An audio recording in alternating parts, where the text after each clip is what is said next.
Today is September 11th, 2015. I'm George Green. And I'm Molly Creature. And this is TPBN. Serving you the truth on a silver platter. For the headlines, and then stop.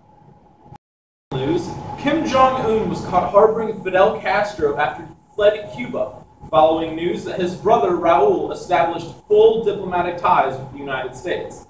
The United Nations has intervened to keep the peace between the two countries. However, efforts have stalled due to minimal U.S. help.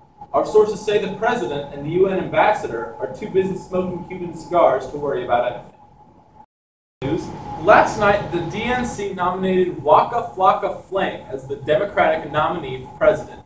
His vice president on the ticket will be Frank Underwood, the former House Majority Whip. Flame beat out Hillary Clinton and has announced that if he becomes president, he wants to convince the congressional leadership to participate in a swimsuit calendar. With the other trade of Elliott and Jokinen for Carl Soderberg from the Boston Bruins, and a draft pick will boost the Blues' scoring potential. Some may disagree, but the loss of a little depth for production was smart in my mind. I say the Blues to go on and win the President's Trophy. It may be the first Stanley Cup in the club's history. The morning of September 11th, 2001 started out like any other. By the end of the day, though, the United States and the rest of the world would be rocked by a terrorist attack that would claim the lives of 2,996 people. Al-Qaeda terrorists hijacked 4 planes headed for California and turned them towards the East Coast. 2 of the planes crashed into the north and south towers of the World Trade Center. 1 plane crashed into the Pentagon. The last plane, Flight 97, crashed in a field near Shanksville, Pennsylvania. Your weekly forecast, pretty cold towards the start of the week, but nice warm up towards the weekend. Chance of rain pretty much all week. Keep that in mind for your daily commute. The morning of September 11th, 2001 started out like any other. By the end of the day, though, the United States and the rest of the world would be rocked by a terrorist attack that would claim the lives of 2,996 people. Al-Qaeda terrorists hijacked 4 planes headed for California and turned them towards the East Coast. 2 of the planes crashed into the north and south towers of the World Trade Center. 1 plane crashed into the Pentagon. The last plane, Flight 97, crashed in a field near Shanksville, Pennsylvania. Did it change like your outlook on nationalism or like foreign affairs in any way?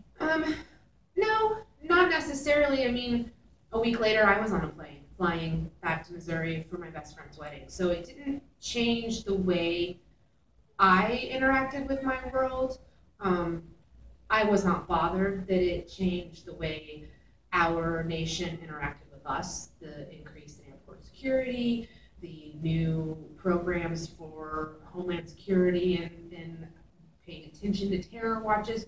Those things don't bother me because my feeling about that is that why would you not want those kinds of programs in place to keep us safe? I don't feel threatened or invaded or anything like that.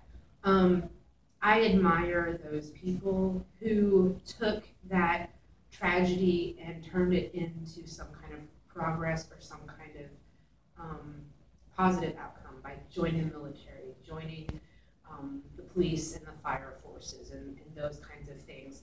I think that with my role as an educator, I kind of do that. I mean, not burning building by any means, but that idea of contributing to something for the greater good, I try to do that here. And it hasn't really changed my way of doing that, but you're aware of it.